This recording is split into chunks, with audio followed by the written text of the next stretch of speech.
दोस्तों आदाब, मैं हूं आपका मेज़बान डॉक्टर अमजद अली बाबर। आज हमारे स्टूडियो में तशरीफ़ फरमा है HOD बॉटनी जनाब डॉक्टर अनवर हुसैन शाह साहब। एक अहम मौजू लेकर जो ना सिर्फ स्टूडेंट्स के लिए अहम है, पेरेंट्स के लिए और टीचर्स के लिए भी बहुत अहम है। आम तौर पर पूरे जम्मू डिवीज़न के लिए और ख़ुसूसन रजौरी कॉलेज किस तरीके से नेशनल एजुकेशन पॉलिसी 2020 के तहत एडमिशन करने जा रहा है, इस पर आज हम इनसे गुफ्तगू करेंगे।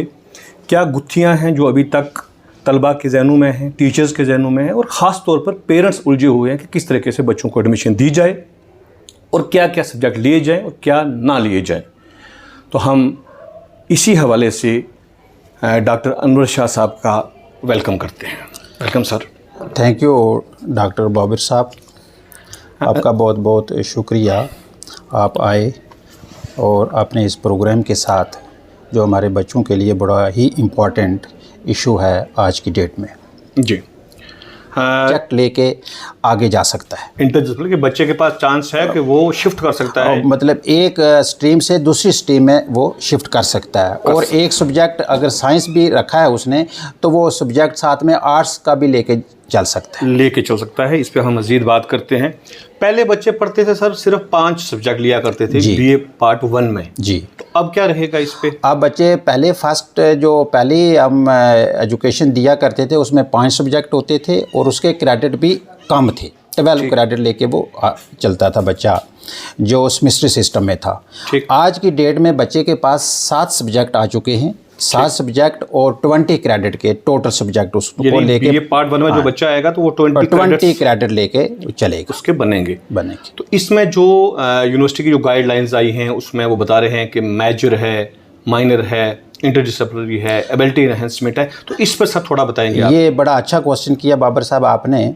इसमें हमारे पास 6 चीज़ें हमने इसमें एक एक करके डिस्कस करते हैं ताकि बच्चा इसको अच्छी तरह समझ जाए। ठीक सर। इसमें पहले मेजर कोर्स हैं, ठीक, फिर माइनर कोर्स हैं, फिर मल्टी डिसिप्लिनरी कोर्स है, उसके बाद एबिलिटी इन्हेंसमेंट कोर्स है, उसके बाद स्किल इन्हेंसमेंट कोर्स हैं और लास्ट पे वैल्यू एडिड कोर्स हैं जो 20 कैरेट के बनते हैं। और इसमें मैं आपको डिफरेंशिएट अगर करूं तो मेजर कोर्स जो है उसमें बच्चे ने एक सब्जेक्ट लेना है। जो टोटल बाकी मेजर कोर्स की होगी, total number of major course जो होगा उसमें से एक सब्जेक्ट बच्चे ने चूज करना है। लिस्ट होगी हमारे पास मेजर की, साइंस और आर्ट्स। यस, ठीक, उसमें एक लेगा, माइनर में भी एक लेगा। लेकिन क्रेडिट जो मेजर कोर्स का होगा वो 4 क्रेडिट का सब्जेक्ट होगा और माइनर कोर्स का जो होगा वो भी 4 क्रेडिट का होगा। दोनों के बराबर होंगे, दोनों के बराबर। ठीक। So far multidisciplinary course is concern, उसमें बच्चे को एक सब्जेक्ट लेना है, वो भी अवेलेबल सब्जेक्ट हैं जो लिस्ट में दिए होंगे, लिस्ट बनी है। हाँ, उसमें से लेकिन क्रेडिट 3 का होगा वो। ठीक है, उसके क्रेडिट 3 होगा। 3 को। उसके बाद एबिलिटी इन्हेंसमेंट कोर्स में बच्चे को एक सब्जेक्ट लेना है, वो भी लिस्ट में दिया होगा। ठीक है, और वो 3 कोर्स 3 क्रेडिट का होगा। ठीक हो। उसके बाद स्किल इन्हेंसमेंट जो कोर्स हैं, ये स्किल इन्हेंसमेंट कोर्स जो हैं ये पहले भी हमारे सेमेस्टर में थे। अब बच्चे ने उनमें से एक लेना है और जो 2 क्रेडिट का होगा। ठीक। पहले हमारे पास 4 क्रेडिट का। हाँ, 4 क्रेडिट का। पहले हम थर्ड सेमेस्टर में स्टार्ट करते थे, लेकिन अब की बार बच्चे को न्यू एजुकेशन पॉलिसी में सेमेस्टर फर्स्ट से ही लेना है स्किल इन्हेंसमेंट कोर्स। उसमें भी हर सब्जेक्ट में अपने अपने कोर्स है। बॉटनी है जैसे, उसमें अपना कोर्स होगा स्किल एनहांसमेंट कोर्स। ज़ूलॉजी के अपने होंगे, जिस तरह बच्चा पहले लिया करता था उसको एक लेना है, और क्रेडिट 2 होंगे। और लास्ट पे जो वैल्यू एडिड कोर्सेज हैं, इसमें बच्चे को 2 सब्जेक्ट लेने हैं। कितने लेने हैं? 2 सब्जेक्ट। और हर सब्जेक्ट जो है वो 2 क्रेडिट का होगा। इट्स मीन कि वैल्यू एडिड कोर्स में बच्चे को 4 क्रेडिट पढ़ना है, 2 ईच। ठीक, क्लियर। ये हमारा हो गया। और टोटल ये हमारे पास 20 हो गए। इसमें सर साहब एक और सवाल पूछना चाहूँगा। ऐसे मल्टी डिसिप्लिनरी है, ये एक बच्चों के जहन में क्वेरी है कि ये इसकी माने ये हुए कि साइंस का बच्चा जो है वो आर्ट्स में जाएगा और आर्ट्स का बच्चा साइंस में जाएगा। सबसे खूबसूरत बात बाबर साहब जो इस न्यू एजुकेशन पॉलिसी की है वो यहाँ इस पॉइंट पे आती है। ठीक।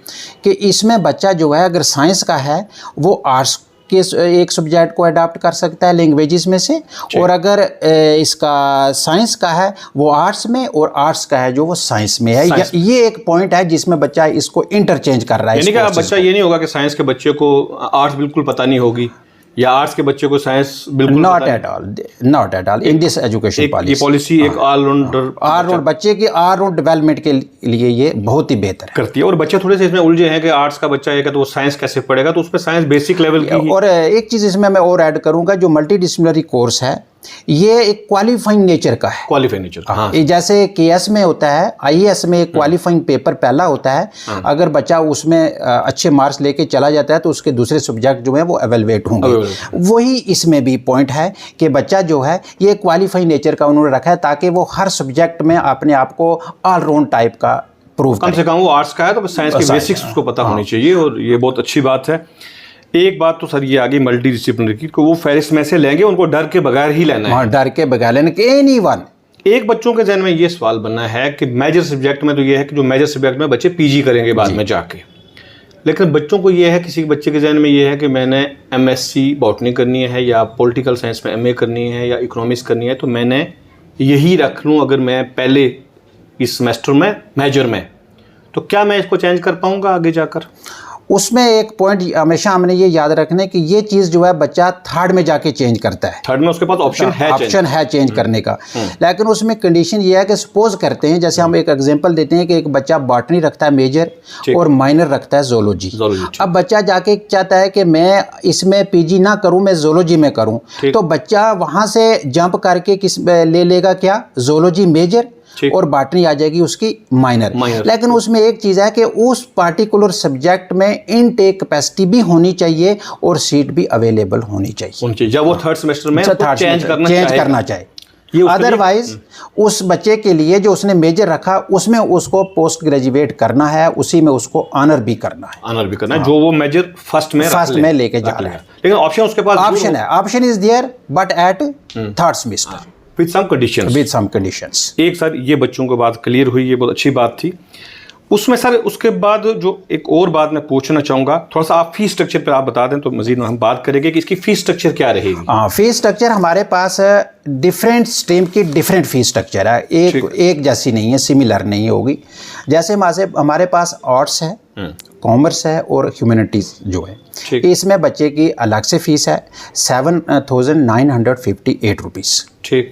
उसी तरीके से जब बच्चा साइंस को ले लेता है, फुल साइंस, ठीक, उसमें बच्चे के पास 8,596 रुपीज़ उसकी एडमिशन फ़ी है। ठीक। और उसके बाद अगर वो आर्ट्स विद ज्योग्राफी, यानी आर्ट्स सब्जेक्ट उसने रखे, ज्योग्राफी उसका प्रैक्टिकल आएगा, ठीक है, तो वो आ जाएगा 8,470। ठीक है। अगर वो केमिस्ट्री, फिजिक्स और मैथ लेके चलता है तब उसके पास आएगा 8,596। और अगर वो one science with computer application, ये थोड़ा सा नोट करने के, one science with computer application, तो उसकी 11,077 होगा रुपीज़। और अगर वो arts, commerce, humanity with EVS लेके चलता है तो 8,196 रुपये उसकी एडमिशन फ़ी होगी। और अगर वो साइंस स्ट्रीम विद ईवीएस रखता है तो 8,834 रुपीज़ उसकी एडमिशन फ़ी रहेगी। ठीक। तो सर जो एबिलिटी एनहेंसमेंट कोर्सेज हैं इसमें सारी लैंग्वेजेस होंगी? इसमें हमारे पास पूरी लैंग्वेजेस हैं, मॉडर्न इंडियन लैंग्वेजेस MIL जिसको हम कहते हैं, और साथ में English language, journal, communication skill और मैथमेटिकल एबिलिटी। सर ये भी बच्चा चेंज कर पाएगा थर्ड सेमेस्टर में जाकर? ये नहीं चेंज कर पाएगा। अच्छा, ये पढ़नी पड़ेगी इसको, ये नहीं चेंज कर पाएगा। यानी जो वो ये लेगा तो ये वो उसको इसी को आगे चलाना है उसको। अच्छा, तो अगर मजीद इसमें कोई अपडेट आ जाती है तो हम with the passage of time हम इसमें देते रहेंगे। इसमें सर एक और होगा कि BA ऑनर भी होगी, BA BSc ऑनर भी होगी।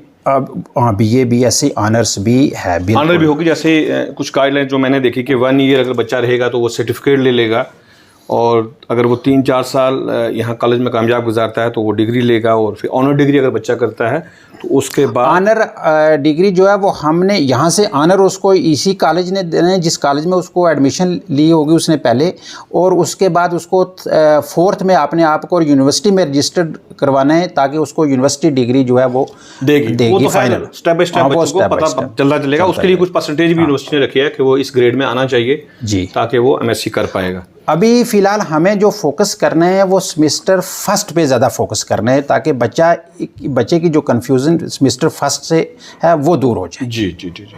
तो शाह साहब इसमें चूँकि ये तो सभी कॉलेज जो हमारे जम्मू डिवीज़न के हैं ये उसके लिए यूज़फुल रहेगा, क्योंकि आप कन्वीनर हैं यहाँ पर काउंसलिंग कमेटी के रजौरी कॉलेज जी। तो रजौरी कॉलेज के बच्चों के लिए आपका खास मैसेज क्या रहेगा, क्योंकि वो तो बार बार आपके पास आएंगे? मैं उनको यही यहाँ से जो मैसेज मेरे यहाँ से रहेगा कॉलेज से वो यही है बच्चों के लिए और बच्चों के पेरेंट्स के लिए भी, कि जब भी आप एडमिशन करवाने भेजते हैं बच्चे को या साथ में आते हैं तो उसके लिए हमने 2 तरह की कमेटी बना रखी है। एक कमेटी जिसको काउंसलिंग कमेटी दिया गया है, कॉलेज काउंसलिंग कमेटी, और एक कमेटी जो है वो एडमिशन। बच्चे को सबसे पहले अगर कहीं भी उसको कन्फ्यूज़न वो फील करता है तो वो सबसे पहले हमारी काउंसलिंग कमेटी के पास आए, जो जहाँ पे एडमिशन हो रही है वहीं वो लोग हमारे प्रोफेसर साहिबान बैठे होंगे, वो सबसे पहले अपनी कन्फ्यूज़न काउंसलिंग कमेटी के सामने रखे, वो क्लियर करेंगे, देन वो एडमिशन कमेटी की तरफ मूव करे और बड़े आसानी से ताकि क्लियर होकर करे और ओपन माइंडेड और अगर पेरेंट्स आना चाहें दे आर मोस्ट वेलकम। ठीक ठीक। तो बाकी मज़ीद कोई आप अपनी तरफ से जो मैसेज देना चाहें? हमारा यही मैसेज रहेगा कि कॉलेज जो है हमारी इस वक्त बहुत अच्छा इंफ्रास्ट्रक्चर है और बहुत अच्छी फैकल्टी है, हर डिपार्टमेंट में हर सब्जेक्ट में हमारे पास माशाल्लाह बहुत अच्छी फैकल्टी है। बच्चा जो भी सब्जेक्ट लेके आएगा हमारी फैकल्टी उस चैलेंजेस को उस हर चीज़ को उसको आसान बना के देगी। बच्चा आए, मोस्ट वेलकम, पढ़े, अपना कैरियर बनाए और आगे जाए। थैंक यू सर, आपने बहुत कीमती वक्त निकाला और यकीनन तलबा को, स्टूडेंट्स को हमारे पूरे जम्मू डिवीज़न में खासकर जो जम्मू यूनिवर्सिटी के एफिलेटेड कॉलेजेस हैं उनको फ़ायदा होगा, और ख़ास तौर पर हमारे रजौरी कॉलेज के बच्चों को बहुत शुक्रिया sir. Thank you so much. तो दोस्तों ये थे हमारे आज के मेहमान डॉक्टर अनवर शाह साहब, जो कन्वीनर हैं एग्ज़ाम कमेटी के काउंसलिंग कमेटी के गवर्नमेंट पीजी कॉलेज रजौरी में, और आप वसी तजर्बा रखते हैं, एचओडी हैं बॉटनी के। यकीनन तौर पर आपको इसका फ़ायदा हुआ होगा। अगर मज़ीद भी कुछ क्वेरीज़ आपकी होंगी तो आप यकीनन क्वेश्चन कर सकते हैं, हम आपकी क्वेरीज़ के जवाब देने की कोशिश करेंगे। अपना ध्यान रखिएगा। खुदा हाफिज़।